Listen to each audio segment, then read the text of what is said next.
One of my own principles of education is that education is also a process of unlearning. It's a moment of vulnerability.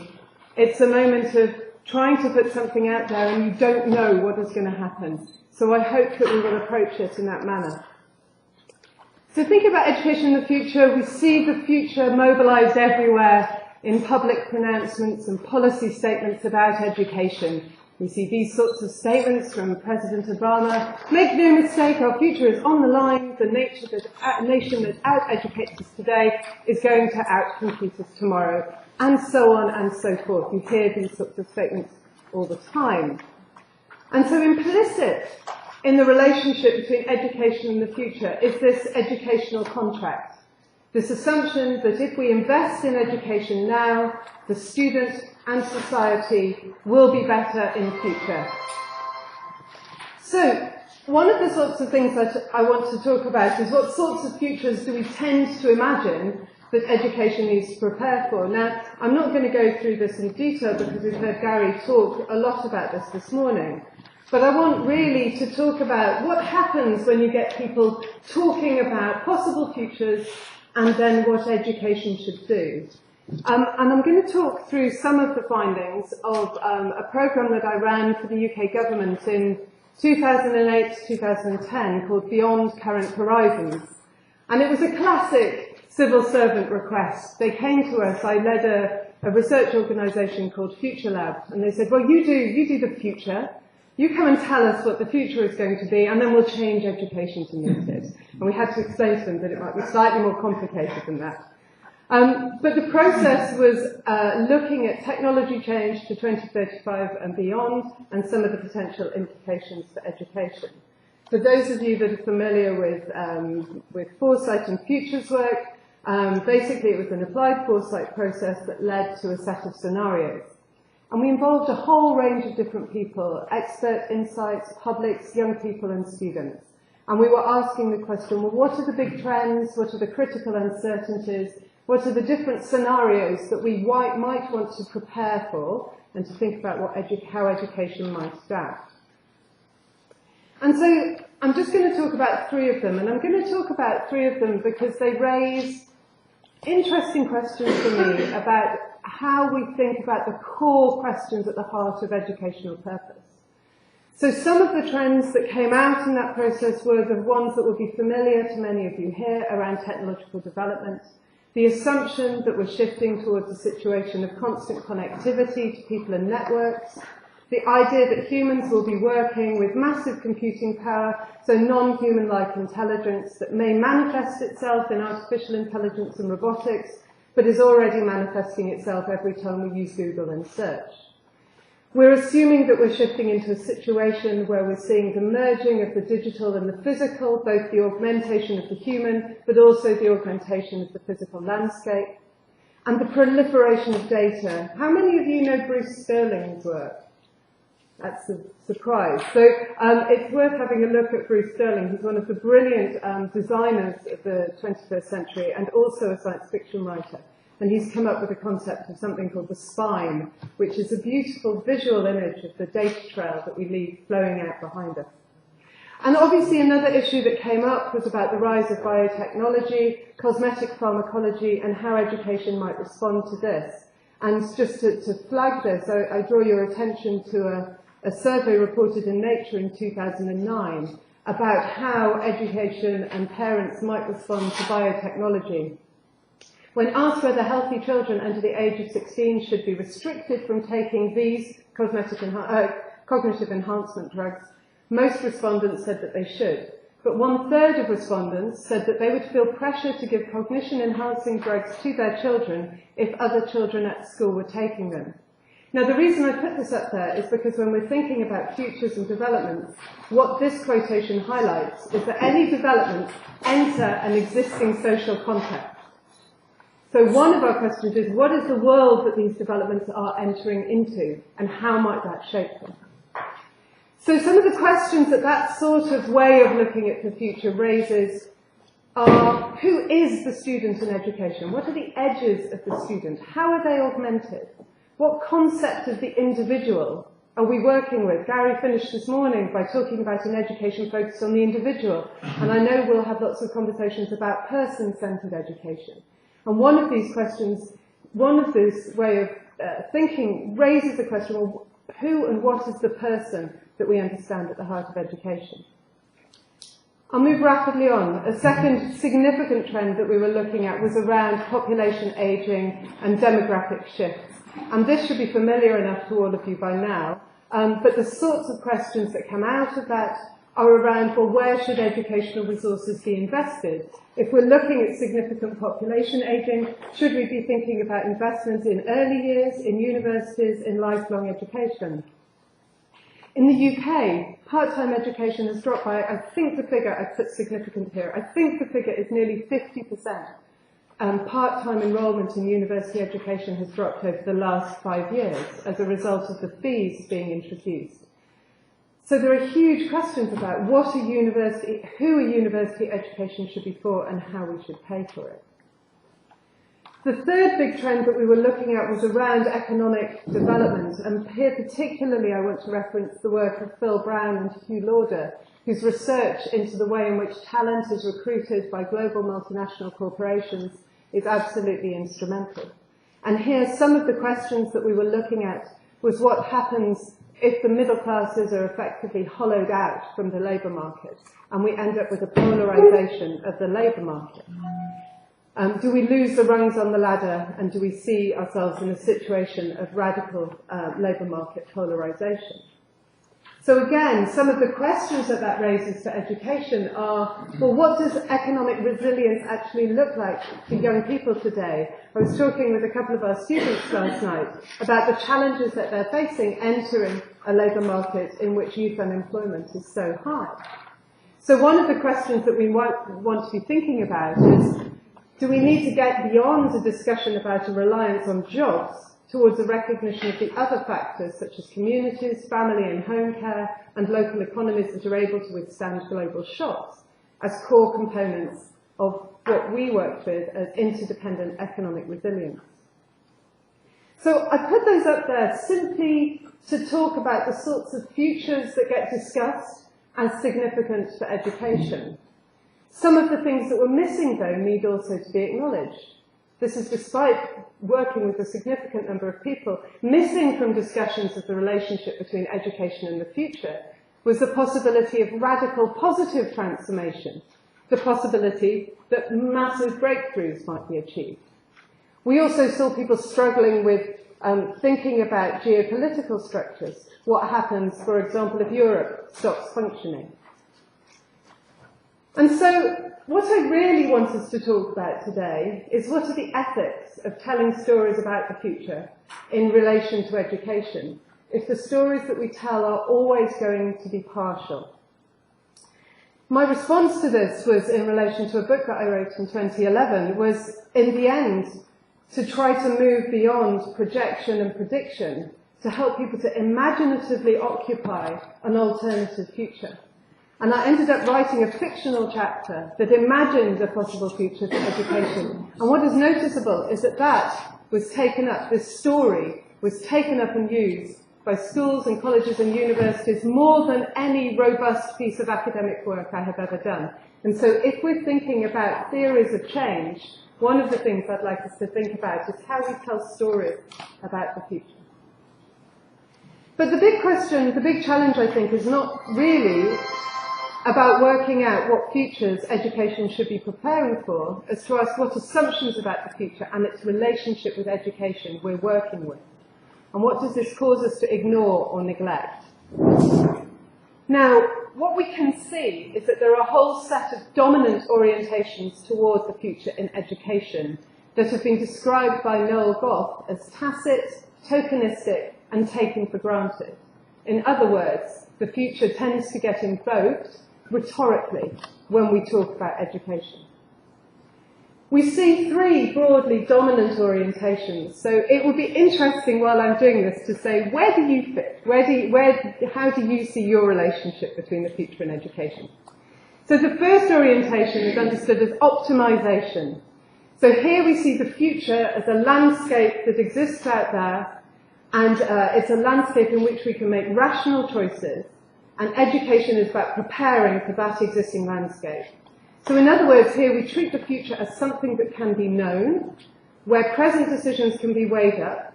So for example, if you believe that the future is science, then your rational response is get a physics degree. Okay, so the world out there is known. The second orientation toward the future is colonization. So here we see the future not as something out there that exists, but as something that we make, something that we are building. So the future is a product of today, and we can work on that future by changing where we are today. And in that frame, education is understood differently. Education is the place through which we build futures.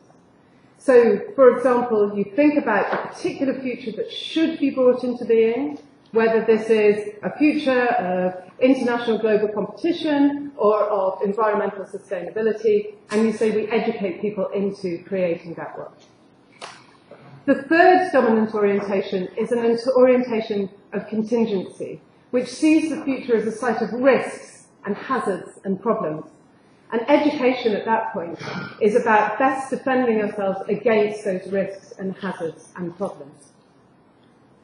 But there are some problems with all of these orientations, as I'm sure are obvious. The optimization position, i.e. there's a landscape out there, struggles when we're in a world of rapid institutional and social change. It assumes that we can have the right information to tell us about what that world is going to be like. The problem with the colonization view, i.e. we build our future, we just make it, is who gets to decide which future vision is desirable? Are they plausible future visions? Should we be presenting to young people particular visions of the future as correct? A particularly difficult question is often, are there conflicts of interest between adults and young people as we tell them to work towards particular futures? So, for example, I cannot tell you how many times, I'm sure we've all heard, the idea that we must educate young people for a greener future. The question has to be raised in my book is why are we asking them to do that and not acting ourselves in the present? And the issue with the third orientation, the idea of education as a contingency, a protection against risks, is that it can overstate what education can do. Education can become a fetish or a talisman. We can get subscribed to the fantasy that education will rescue us all from disaster. Now, the reality is if education could do that, it would have done this a long time ago. We know that education in and of itself is no guarantee of economic security, democracy, or well-being. So the risk with the contingency model is we ignore the other actors that can help us to achieve the sorts of things that we want to achieve. So I want to flag a couple of alternative perspectives here, and they're drawn both from the work in anticipation studies, but also from the philosophers who are working around questions of education, from Whitehead to Hannah Arendt to Bergson and others. So anticipation studies, as we know, is starting to question a relationship with the future that is premised on trying to predict and to forecast.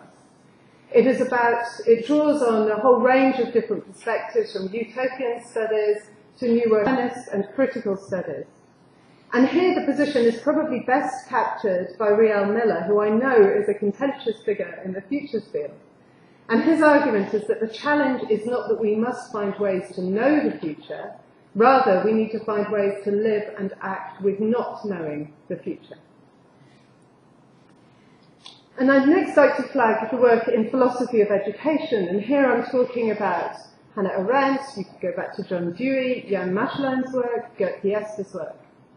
And here what the key issue is that recognizing that education is not simply an instrumental process with predetermined outcomes, or a transmission process of knowledgeable people into unknowledgeable others.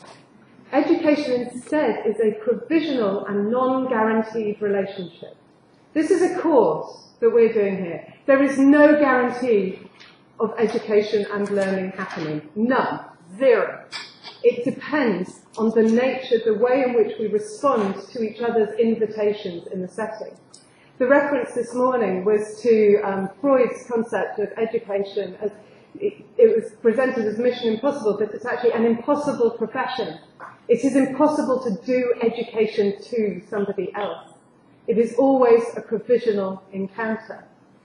In other words, education is only educational when the outcomes are uncertain, not when we're trying to achieve a preconceived set of outcomes. And I'm not going to talk about the sociology of education, but there's a huge amount of work on that, and we can come back to that later. Arguably, on the basis of the work from anticipation studies and philosophy and the sociology of education, it might be the case that the poets got there first in terms of the relationship, the appropriate relationship between education and the future. And the poet Keats, writing to his brothers, talked about this concept of negative capability, which is about when a man is capable of being in uncertainties, mysteries and doubts without any irritable reaching after fact and reason. It is about an orientation to education that allows us to move between routine and rebellion, to loosen our ties and to keep ourselves open to living with, in the present, a set of possibilities. So I wonder whether we might work with a new set of assumptions to underpin education's relationship with the future. I wouldn't be so grand as to call it a paradigm, but what I would argue is that this is an underpinning theory. And I think we need some assumptions about ontology. What is the reality that we think the future is? And the ontological assertion that I would make is that the future is a different reality from the present. The future will be novel. Then there is therefore an epistemological assertion, an assertion about knowledge. We cannot know the future because it has not yet happened.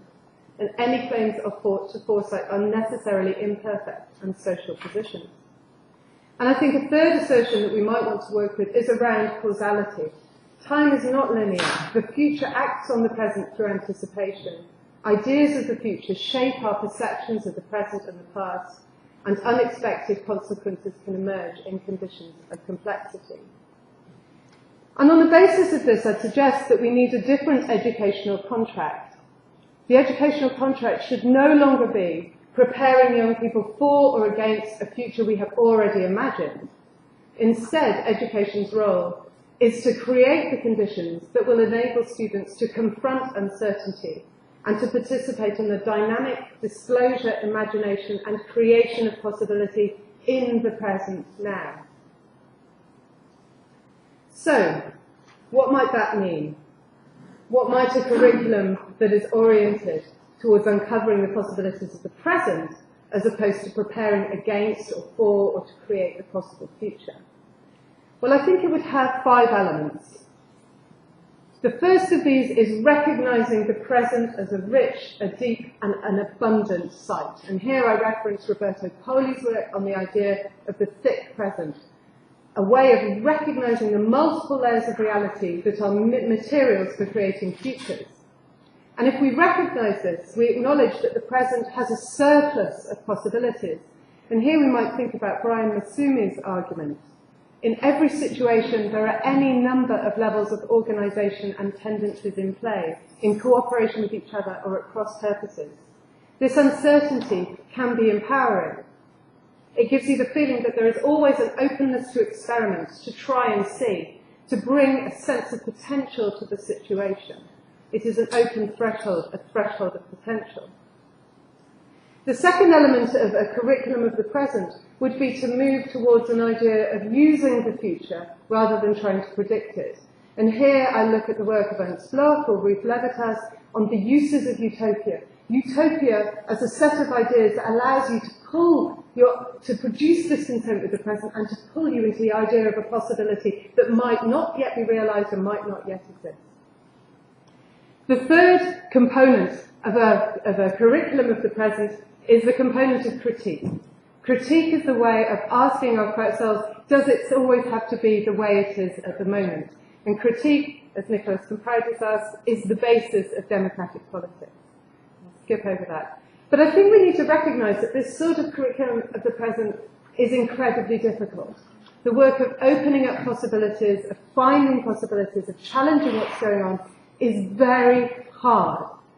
And as my colleague Sarah Answer argues, hope, which is essential to this, begins in the ordinary, challenging, often unarticulated and unarticulable, and in some cases disrespected and punished work of learning to refuse despair within the concrete circumstances of our everyday lives. So if we're going to do that sort of hard work, then an education system is going to be adequate, needs to recognise the necessity of friendship and of interpersonal relationships. Without that, we cannot build the confidence to critique and to question. And arguably, the relationship of friendship is a distinctive relationship to the future. Friendship is about acknowledging another's agency that challenges your own, that is uncertain, that is unknown, and yet still producing a relationship of commitment with each other. And finally, I'd suggest that this component, that this curriculum of the present needs to be premised upon the recognition of multiple ways of knowing, of uncovering the possibilities in the present through seeing the world in multiple lenses, through a coexistence between rational and spiritual, theory and practice, indigenous and Western knowledge. And here I think we can move beyond the very familiar pendulum shift between conservative and progressive education to recognise that either the disciplinary traditional modes of working or the more emergent, more intuitive modes of working both allow us to frame the world in different ways. And this is a project that I'm working on at university level that does this, but I won't talk about this now. So I think what we want to talk about, if we're talking about the relationship with education in the future over the next 3 days, is to try to reframe that relationship a bit. I think what I want to do is to think about education as occupying a distinct temporality. It is a site of interaction between the past, the present and the future. It's the site in which we operate between what we think we know and what we can imagine and what we can uncover. And the ecotone metaphor is a boundary state. It's like the estuary between the river and the sea. It's the bank between the woodland and the river. And the point is that different things flourish in those spaces. It is not simply subservient either to the river or to the sea. It has its own logic and processes and purposes. It is not simply subservient to the wider world. So to summarise, as I said, when we tend to think about possible futures that education should prepare for, we get a whole set of questions from technology, from demographics and economics that help us think about the nature of the individual, the relationships between generations, the need for new ideas of economic resilience. But if we ask a different question, how do we think about the future in education? We have to approach it from a different perspective. We have to say, how do we build an orientation towards the future in education that isn't about reproducing narratives of inevitability, either of crisis or salvation, that isn't cramped, narrow and defensive, that doesn't seek mastery of the future, often by trying to place ever tighter roles on the present, and that doesn't conceive of agency as self-defense or trying to seek out knowledge with a faulty flashlight. So I want to propose a pedagogy of the present that lets go of the desires to colonize the future, to know the future, and to fear it. And we can see examples of this everywhere. Wherever you look, as soon as you look, you can find new approaches to education proliferating all over the world. And so really one of my questions is, what are we up against if we want to reimagine education? And I think we need to raise two issues. The first of these is the fetish, the standardization that we are occupying. The international standardized assessments that systematically militate against recognizing diverse ways of knowing. And the over-reliance on simplified forecasts for attainment. The attainment forecasts that we tend to work with are so unreliable that more than 90% of the young people get to those positions in a different way from the way in which the forecasts would imply. We also need to recognise that we're operating in an environment of a hostile political economy. Teachers are on fractional, precarious contracts that erode the capacity for personal encounters that is at the heart of a meaningful education. And we are in a situation where the marketisation of education as a commodity means that arguably the possibility of true educational experiences in universities is being eroded, as students increasingly demand not to be challenged because they're paying a lot of money for their course. So in other words, I think we need to ask not only what we want education to be, but how we dismantle the systems and structures that are working against it. Thank you. My son went to his university in the state of Arizona, and I went to visit him. It's a very famous business school. And when I entered there, there was a little shop, and there's a little plaque that says, I know all the answers. Just the questions that I don't understand. So this is so many questions have been raised here. And I was thinking, I'm getting a little old, I'm now 87. I started my university when I was 18, so it's been a long time ago. But I've been thinking, what has happened during this period? Frankly speaking, what has been the future if I had looked at in 1947 when I was entering the university? And I began to think, well, frankly, you should go a little bit beyond that. Bologna started in 1088. Before Bologna, what was there? There was no university. Some teaching was done from father to son, from philosophers or religious leaders, etc. Then we had Salamanca, 1154. So it took a few years there. Paris, 1150. So you see, it took a long time for other universities to appear in Europe, when there was a long tradition of leaders, religious leaders teaching each other. In the present, what are we seeing today in the universities around the world? Still, I remember university has three objectives, main objectives: education, research, extension. We added in South America this critical conscience of society, but we're not doing that too well. But at the same time, today, we are seeing, not today, it started some years ago, the open education. The open education in your country done beautiful work, but I can recall. We UNED in Spain, okay, the Open University in India, Thailand, Japan, MOOCs, Khan Academy, EDX, Coursera. You see, there's a lot of things going on right now, which are beginning to show us that there are possibilities for a future for higher education. We're still very much attached to the past. I remember when I visited the first time Aalborg University in Denmark, I was quite surprised to see they were using education with 8 students, today, 1 tutor, throughout their career. And they were working problems of society, of industry, so that time. Fantastic, I said. How is not this spread all over the world? Why? Because universities, people said, we are very conservative institutions, very slow to change.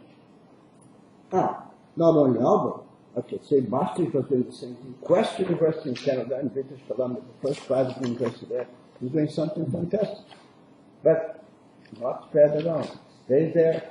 So far, we have not seen many results. Now they're famous in the United States, Minerva and Arizona State University, two very interesting new developments. How much of that is known? How much is being taught and how to use it? So there are things going on right now that we must study more, find out more before we can say universities are not looking to the future. Actually, most universities have created groups to study the future. I've seen the last few years quite a few of them, including in Brazil, one of which I'm a member. The University of Brasilia has a group studying futures for education. That means also look beyond the university. Look at society, how will society change in the next few years. But frankly speaking, I want to speak about the futures by saying this. I foresee very slow changes in the near future. Here I'm thinking, it took me 60 years now to come to where I am. Nothing much has changed. So what kind of future? Are we talking in the next 50 years, or 100 years, or more? That's something we have to see. It's very cloudy. My basic question is, how much do we know how we learn? Okay, more research is needed. I just got an article here which is beautifully done. It's titled, Brain Scans Better Forecast Math Learning in Kids Than the Skill Test. They took 8-year study, children of 8 years old, how they develop, and of course, you all know this here, this is the human brain. How much do we know how things are related here? So they are doing some study, interesting study. It took 6 years. They just produced the result now, showing what has happened to the children. The same group of kids, so they were 8-year-olds, than when they're 14 years old. That kind of study needs to be replicated, certainly, in other disciplines, not only mathematics, but something else. At the same time, I'm seeing something interesting here. A neuroscience of learning gets a new nod at Texas A&M University. They are just beginning to do some studies of that. We don't know. Frankly speaking, we still have a lot to know today, because what we are aiming at, something that the World University Council has been thinking, as a dream of the World Academy, is to have a global university. How can we, at this stage, share more knowledge throughout the world? Language, money, recognition, there are lots of issues we will discuss it. But one of the articles which came out last month, interesting enough, is something entitled Machine Teaching. What are they doing? The University of Wisconsin in Madison is doing a study how they can tailor the teaching to the individual student. So you don't have the teacher like today teaching for an average of a Gauss curve like that, but so you go to each student. Now that is possible. Something they're doing further study. If they do that, if more universities do this, we will probably learn in a few years' time how can we do that. In that case, when we could tailor the teaching to each individual student, it would be fantastic. But then the technology would certainly allow us to reach larger number of students. I'm thinking here on one of the big challenges was mentioned, somebody says here, if one half of the occupations and 3/4 of the companies will not exist in a decade, what are we educating the students for? What kind of future? We don't know.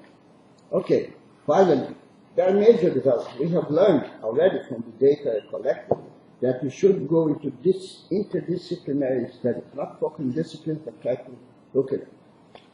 This has already been done. Arizona State University. It's quite successful. They're retaining the students, they're increasing the number of students, so there's a possibility. We have to learn from what's going on already in research, looking a little to the future. So I think we have to do more of that. And I think we have to also help to promote creativity, entrepreneurship, innovation. These are the key words. This in my country today, people, as I say, how can we innovate? We need to have innovation. Innovation depends on the minds of well-trained students. And the big question is, how do we train good students if we don't have good teachers? So that is a major challenge. To improve teachers' education, etc. So, and promote lifelong learning. Of course, we heard about that. But how do we promote lifelong learning? Okay, the course of Professor Thun at Stanford had 140,000 students, of which 5.1% were from our country. Course was in English. Stanford, no cost. 5.1%, of 140,000, 7,000 students. I was surprised to hear about it. But then we did an analysis. What kind of students were they following that course? Most of them already graduates, bachelor's degree, even master's degree. So we do not reach really those that we think we're going to reach. And of those that we think we're going to reach through online or even some blending mechanisms, we're still losing 80% of that. So how to improve that, that's something that's a challenge for the few years ahead. In other words, we should be looking at these new developments and then follow other research which are going on everywhere. I know in Japan, Korea, Professor Stephen can tell us about that. So there's a lot of research going on. There's a new development, which some of you may have heard about. It's the OER Foundation. OER Foundation has launched a OERU in 2003 at Otago Polytechnic Institution in New Zealand. How much do they know about that? They are doing very interesting work, but not well known yet. So we have to find it. So I would encourage that if we want to address the future, we have to do more research on the past, the present, and then see what big places have mentioned to us, big challenges in the future. What kind of future are we going to have? And how are we going to measure that? Finally, I'd like to mention to you something interesting. When you speak of, I'm concerned with higher education. And remember, where do we get our students from? For secondary students. I don't know how it is in your countries, but in my country, 50% of the kids in secondary school drop out before the end of the school. They are not going to go forward to higher education. So we are losing the kids which has no jobs, no education, the no generation. It's a very large number. How to deal with it? So we have to think of solutions for this particular problem. Okay, I just saw an article 2 days ago, shaping high schools for a new era. You may have heard about that. The wife of Mr. Jobs, who was the president of Apple for many years, he has died. He left a lot of money, so his wife decided to invest $50 million to change the high schools. If you do change the high schools, you're going to change the student at the university. So I go back to the point of Mr. Sesh. We have to study the children too and see how they can be better trained so they can become potentially good students in the university. What is the university for? That's a big question that Gary has raised. What's education for? Okay, this is a big question. As in my old days, we say we have to train for a professor, for a profession. We have to train citizens for full life for the rest of their lives. I think this goal has more or less changed a little bit now with the younger generation, according to Face's points here. And I think we have a good discussion on the topics.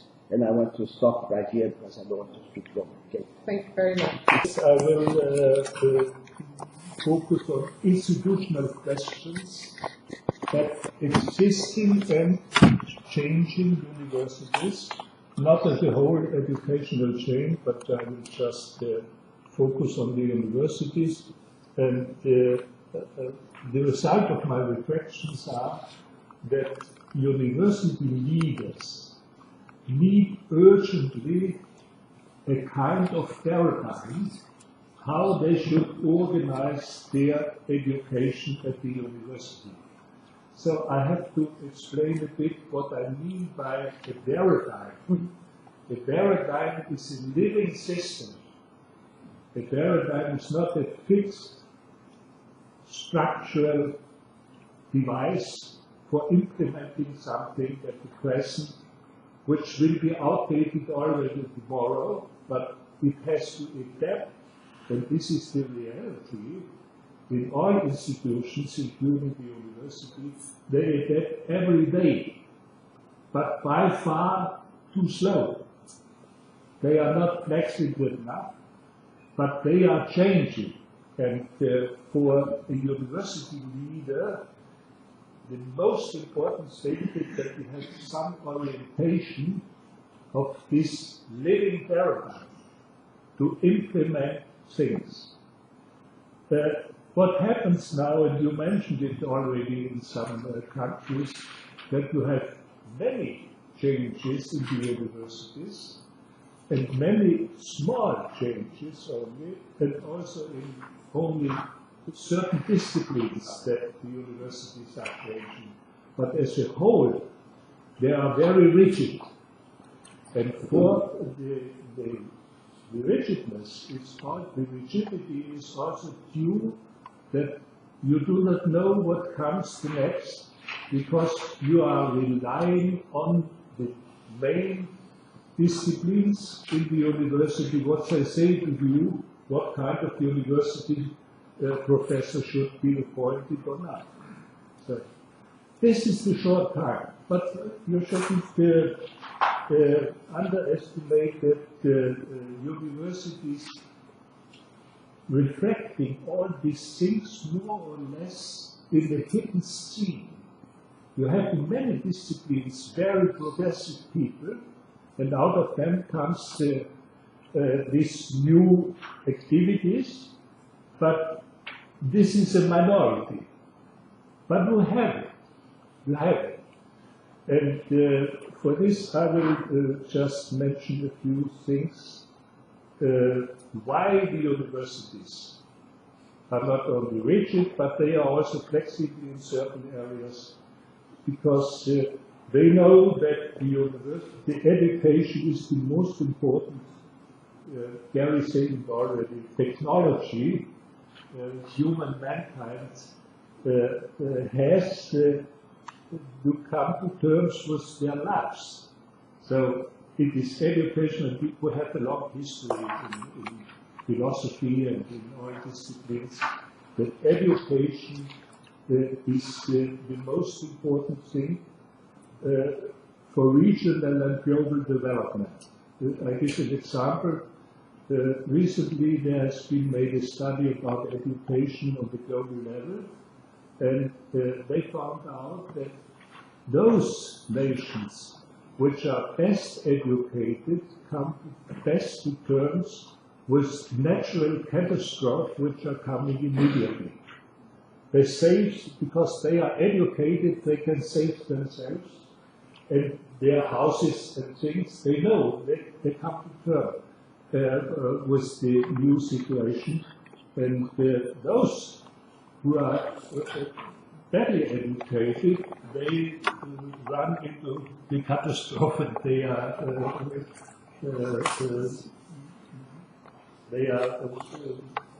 hit, or they are even come to death. The second point is, so education is the main device. Nobody, and the universities can know it also to a certain extent. The present universities will certainly be a smaller part in the future of the whole educational activities. University will not multiply according to the need of students. You will have many other institutions which educate people. For example, private firms. We know that all big private firms have their own universities, or several universities. We know also that rich people, they found private universities. For example, if a rich man has been ill 20 years ago, he will fund a medical school for treating this cancer in many cases. So we have a very differentiated system of education in a comprehensive sense. Not only in discipline oriented, they are going in the same direction that the problem oriented, to combine theory and practice and solutions and things like this. You can imagine it. So this third point is, I think, ICT in different forms, and we will have different forms in the future beyond just interchanging by internet, will be a very important thing, but we should take care of the commercialization of ICT education. Here, presently, we have, for example, in Phoenix, 300,000 students, and all over the world, and the courses are sold to a very high price relative to the cost. So it has become a commercial field, and people in education should take care that not everything which is demanded is sold. So it's a very good question. And I think in these courses, for example, should play ethics and empathy a very important role. To have an education which is human-centered, in short. And this kind of education comes near to the human-centered idea. And you know, if you have something commercialized, it goes away from human-centered education. So ICT is positive and negative. And finally, I would say very important is in every field of education that we delete old knowledge if it is not at the advantage of the actual process. We have many courses which are filled with 3/4 of outdated knowledge. And therefore it is also important to have the combination of teaching and research, so that the teachers, like in Humboldt's idea, they are doing research and they know about the newest developments. And in many cases, they do not need outstated knowledge. And I think this is a very important thing. Because one has, it also in some lecture has, I think, Ivo said it, that you cannot fill your brain fuller than it can take. You know, you cannot grip everything in your head, so you have to leave many things which are not important or not adequate for the present and also for the future. You know, well, everything here relates also to the future, and I think for this reason we should have a flexible orientation for institutions, different institutions, for also for ICT education, which you can call paradigm or not, is not important. Yeah, you have to have some system for orientation, what kind of education content you will transform. So that's all. Thank you. Well, I'll begin by pointing out that I don't have the intellectual rigor or the academic background to bring substance to the discussion at hand, but maybe take a, if you will, naive, common sense approach to the subject of education in the future. The first part of trying to determine the relationship between education in the future would have to look at the difference between knowledge and wisdom. Insofar as wisdom is concerned, I don't know that we need to reinvent the basic elements of what that wisdom is. Because over, as Gary pointed out, 10,000 years of modern humans since the advent of agriculture, we've had various systems of knowledge and comprehensions of the world around us, and accordingly, many elements of wisdom have emerged.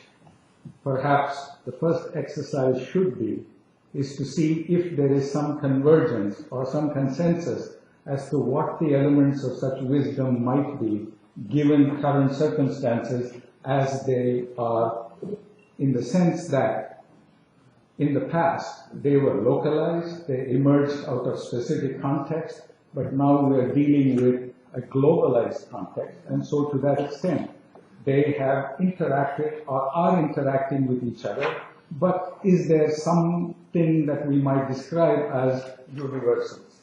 That, to me, would be the first step, however difficult that might be.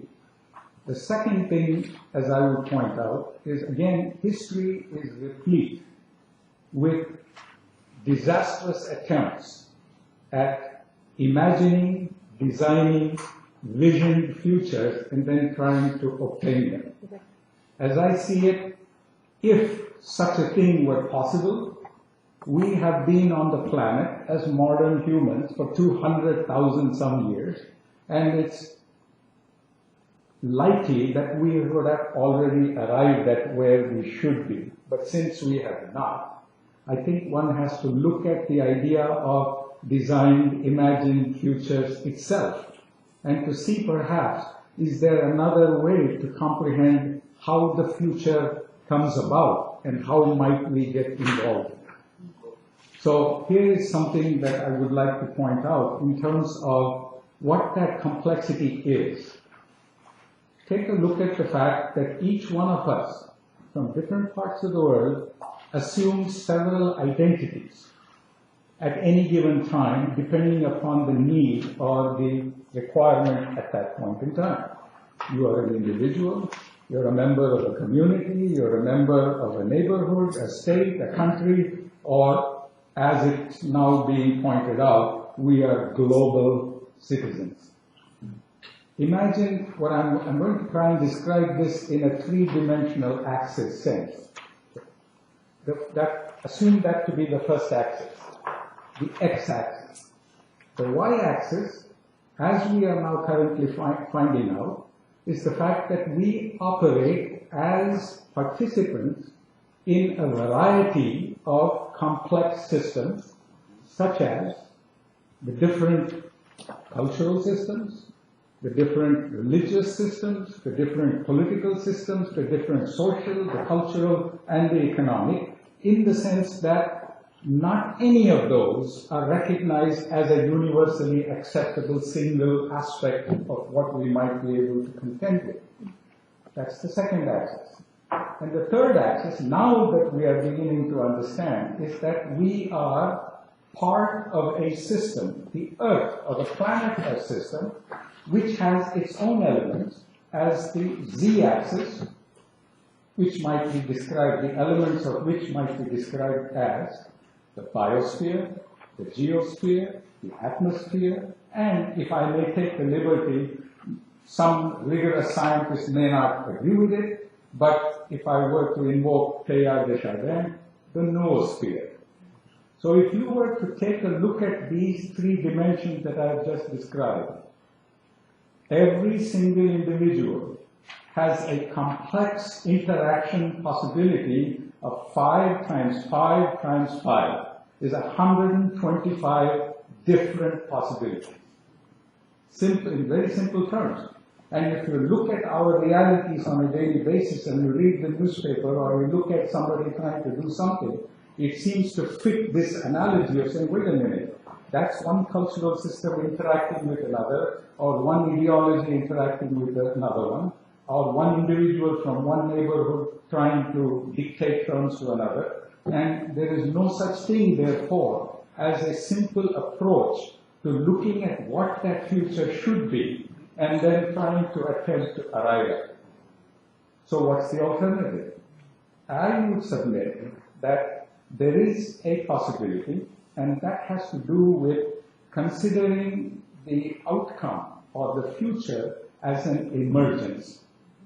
It is not something that is a predetermined outcome that is in our power.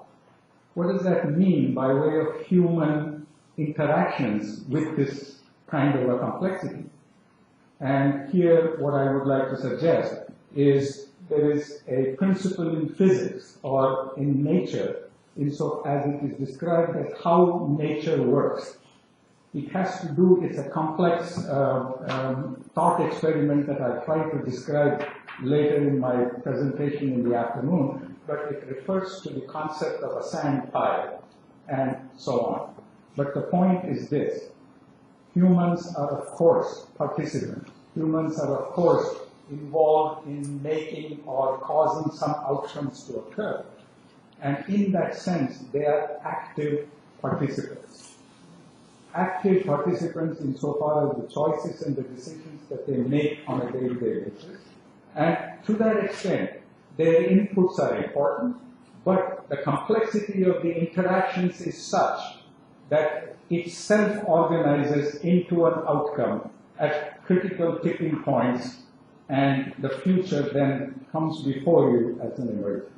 So if we were to take the construct as what I have just laid out, insofar as isolating elements of wisdom from what constitutes knowledge, determining if there are any universals, then in very simple terms, acknowledging the complexity of the algorithm or the transactions that take place, then education for the future is simply a bottom-up process of involving individuals from any age, in fact from all ages, insofar as those universals are concerned, as active participants or active walkers in that system, and let the future be what it is.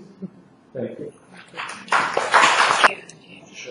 Ti porto the notion of the paradigm and the paradigm shift, and it's take away from the break discussion. And with the permission, or without the permission of Keri, I'd like to make a proposal. So I wonder whether we have the same notion about what constitutes a paradigm, and in a narrower context, the education paradigm. So I would recommend that there is this amazing pink paper to be filled out, and it would be interesting to put on the back side of it what was in social sciences, because we are speaking here something which is not a scientific paradigm thing. In social sciences, what was the last paradigm shift? Okay?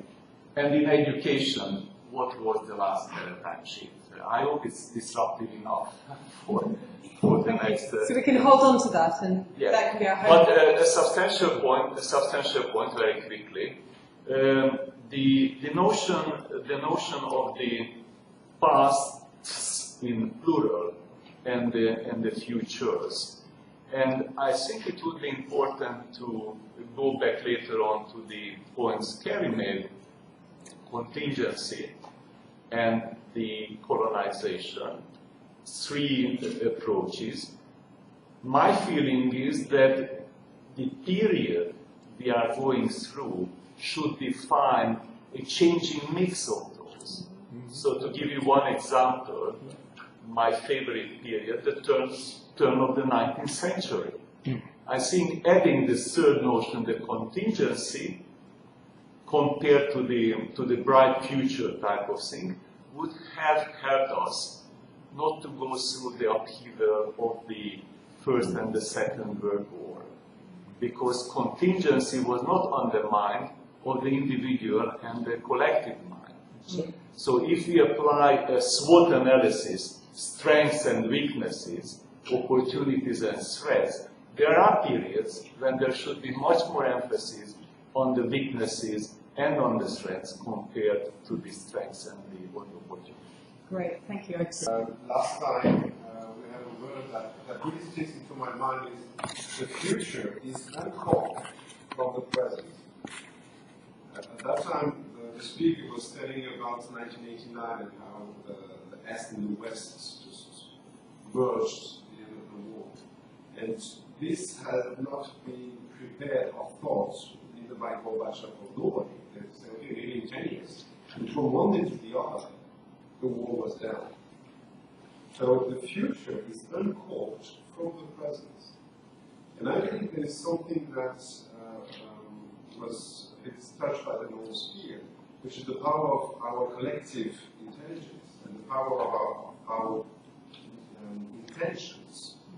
There might be something that influences the present and through the future that has to do with the quality of our intention, and also the suffering, and also our dreams and intelligent expectations in school.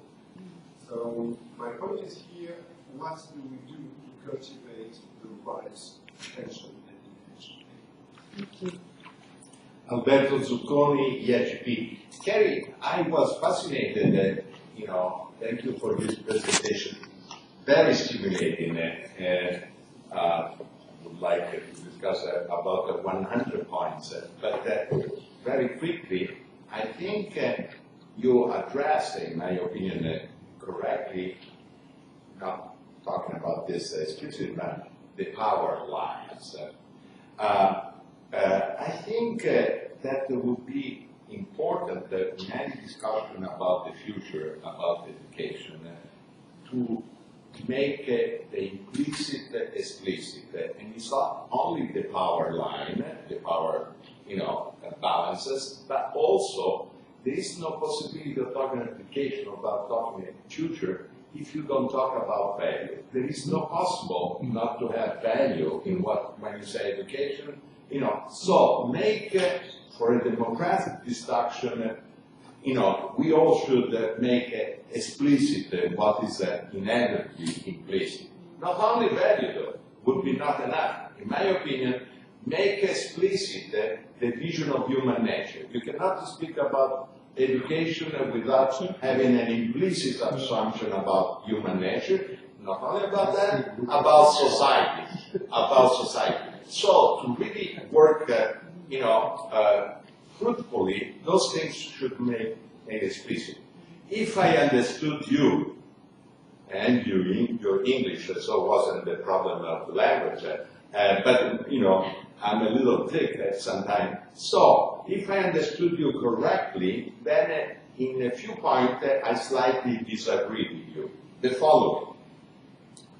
I do not believe that education can avoid to be seen as building the present, the future, and even reinterpreting the past. It's really a basic factor, reality, and more explicitly of the social construction of reality. The social construction of reality is not just made in school, certainly, is made first of all in culture, ideology. Let's think about what was taught in school in fascist Italy. Psychology teaching was forbidden because psychology was giving a different, contrasting image of human beings to the regime. So instead they taught fascistic mystique. That's how they call it. They were not trying to make a joke. They really were serious.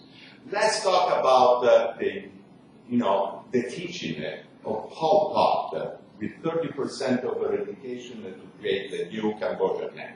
Let's talk about the Marxist-Leninist schooling system in every so-called, free the people dictatorships, yesterday and today. Shall we talk our friends that could help us to understand what is taught in school in South Korea? Let's not forget the basics. And so, I think that the sociology of knowledge should be always used in tandem together with the sociology of education, but also with, the concept of the value and the vision that we have. And if we would openly speak about the vision, I think we would be already making a step in education that is functional. Also, education is, held in the family, in churches, in the workshops, in the workplace. It's not just a university. But you rightly pointed out, and others, that who educates the educators? This is a really powerful, thing and to address. And I think that just of your input, I would want to spend a month debating all these juicy topics. Thank you. Okay. One last. Is there one from? It's one from a person online who is now participating in this course. He says, in an increasingly complex world, it is very critical to develop minds that can innovate through intersection of domains. So how do we prepare youth to remain rooted in the domain, but still be divergent and deeply across it? I think that's a really interesting question. I think there's quite a lot of sessions over the next 2 days that will begin to address that. I'm looking at the one on transdisciplinary contextual learning. My hunch is that we might cover some of that there. So if that's okay with whoever it was online, I hope we'll pick that up later. Fully support your arguments that we should not have or develop the idea we can change the society by education alone. Certainly we can influence, especially in the longer run, enormously. But it depends on the teachers, the education of the teachers, and the kind of practice of actually living people. You mentioned the church. Remember, in the Middle Ages, the church has mainly governed people by their education in their institutions. So it's important. But beyond And actually, we have many other forces in the society which influence development, not only the society as a whole, but also education. Education is a maiden in many senses for the existing power structure. I mean, coming back to that, I think to sort of slightly tie together some of these comments, what I was trying to do, I suppose, was to get us, sorry, it's very difficult to talk with talking around, it's to try to get us precisely to be reflexive about which ideas of the future we're working with and when. So it's not to say that there is one response that is always going to be helpful, but to ask precisely this question: when is it useful to operate with the assumption that education can transform society, and when is it useful to treat that in a more modest way and to recognise our limits? Because actually either one of those approaches is going to be unhelpful in some situations. And similarly, obviously, optimization, colonization, contingency are useful orientations to the future at different times. I would say what's missing from them is what Sesh was talking about, which is the notion of emergence and complexity, which is precisely, again, why I think there's a degree of sensitivity to the ways in which we've inherited a relationship between the future and education that derives, frankly, still from a 19th century mindset. And so we need something that is adequate in terms of our theorization of the future's relationship to education, and that means adding to optimization, colonization, and contingency a notion of emergence or complexity or anticipation. And so it's what I would hope that we can do as a group is just think, when might it be helpful for us to work with this frame, and when might it be helpful to think with the other? Sesh? Yeah, just a couple of comments about your question about talking about paradigms. Again, not trying to oversimplify, but I think the last significant paradigm, if I may describe it as such, that I think has pretty much dominated the planet in terms of humans, has been the Baconian paradigm of about a couple of hundred years ago, as it relates to what is our relationship to each other. And ultimately, all paradigms as they relate to the future must address questions of basic relationships. Who are we? How are we connected with each other? And how are all of us connected to the planet that we inherit? And to that extent, I think the Baconian paradigm laid out a certain set of norms that pretty much, in my mind, have dominated the planet, but we can go on into further. So to think in terms of the paradigm of education or the paradigm of the other elements that you were describing would have to be considered as outcomes of this larger paradigm. And if you like, I can give you some background as to what I think were the basic elements of that paradigm. I think we're going to carry on the paradigm conversation for the next 3 days. So, and I know it's for the pink one. And I know there's disruptive comment. Yes, it's very good. It's helpful. We like disruptive comments. But I think Keri and Ivo both wanted to raise a couple more questions. So if you can. No, go ahead. You changed your mind. No, I didn't. Actually, I will make a very brief comment. Yeah. You presented really a brilliant introductory comment, which pointed out very important things, how the future influences the present, and of course, similarly, how the present influences the past. So basically, you touched on a very important issue of the time, which we really don't quite understand. And what you showed is, usually those who know some elementary physics know that, of course, we really draw a line and say this is the time axis, and then say this is the time 1000, 2000, 3000, and so on. The point is, it is not a line.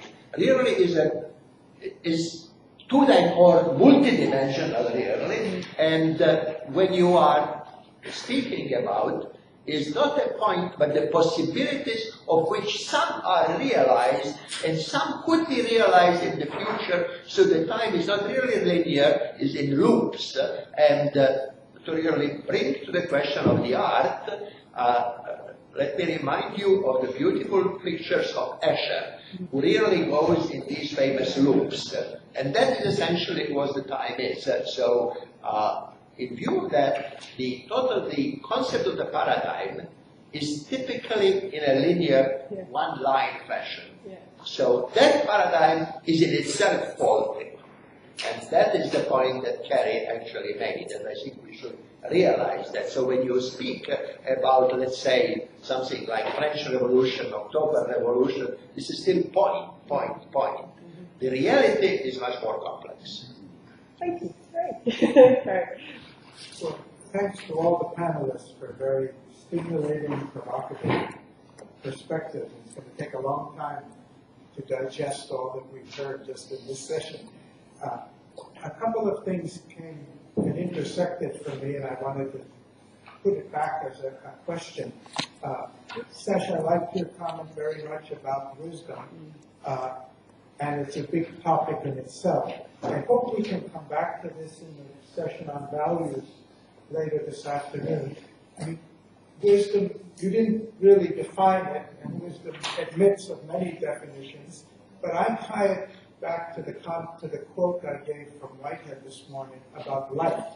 Because one of the ways in which wisdom is frequently distinguished from knowledge is that knowledge applied in a life context that really works, has an element of wisdom to it. So I thought that this is something we really need to work on and explore much more. You've just given us the seed. Second was a comment by Heitor about that we really don't know that much about how we learn. And this reminded me of a comment that I was surprised to hear at our conference in UC Berkeley when we had the people from Stanford and Cal and other universities there. We were hearing from the dean of their online learning program at Stanford, and we heard it at Cal also, that the more we have tried to go in and figure out how to use these technologies for extending learning, the more we realize how little we understand about the learning process. We have been so busy in universities figuring out how to teach people that we've really spent very little attention on the process by which they learn, and that raises many of the issues we're going to have today. All of this I tie back, Keri, to the question you raised in the previous session, or the comment you made, that we really need a theory of change. And I'm going to make a comment and then end it with a question to you.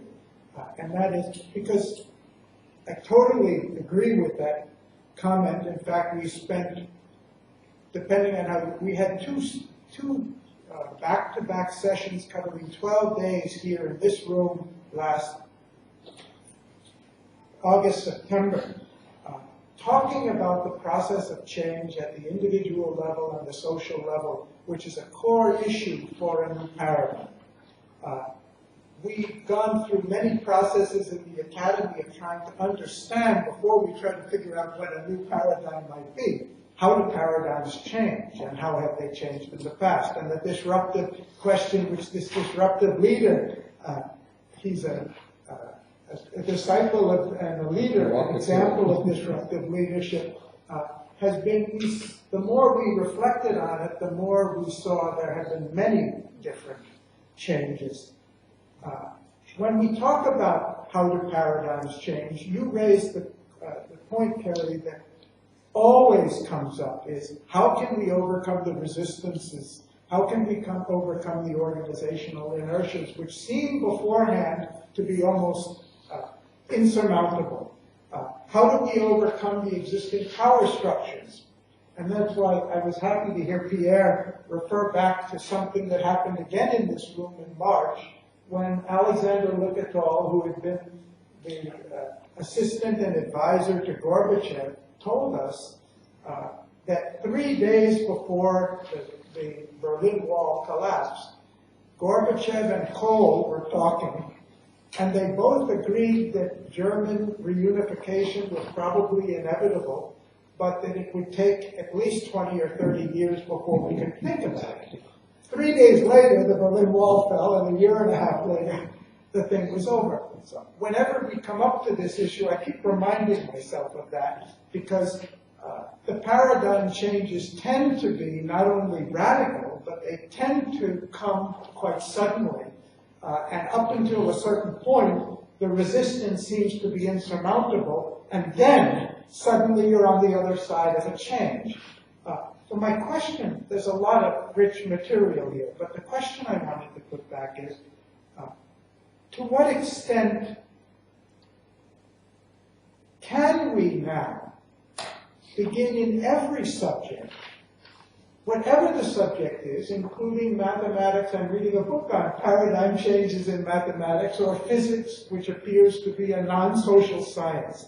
To what extent can we raise this issue and bring it into the curriculum in every discipline, whether it's art or history or engineering or anything else?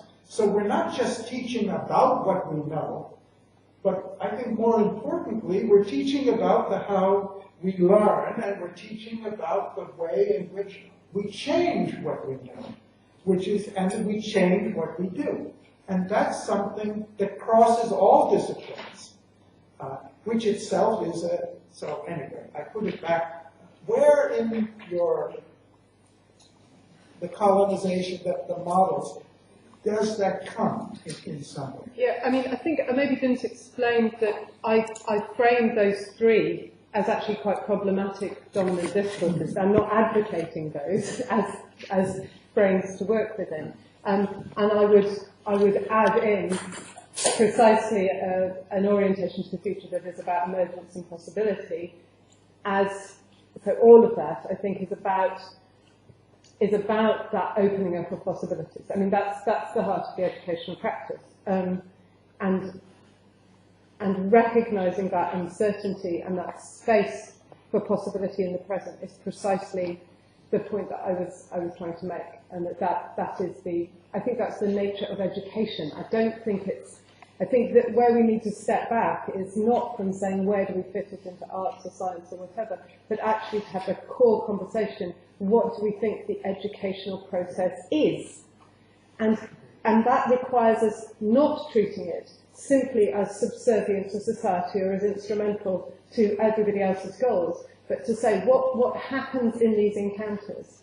And my argument, and the one that a lot of the philosophers would stand with, and who I would say have done more than the psychologists, but I'll get beaten up on this, for talking about learning, that would be to say that an education encounter is precisely about the opening up and the opening up of novelty in the self, and that is not predetermined and it's not predicted.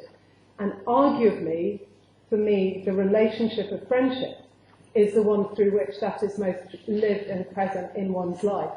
And so one of the questions I have is, how do we construct an education system that does not orient itself around the education of individuals in competition with each other, which is an underlying premise for most of our educational systems, but one that explicitly aims to say a core function of education is the production of meaningful friendships, because meaningful friendships are spaces in which you can learn to become yourself, and you can learn to recognize the difference and the otherness of the other, and you can see what novelties might emerge in yourself and the other through that process. And I know that's a very micro response to the question, but I think sometimes we have to operate at that scale if we're actually to get into the basis of what education is.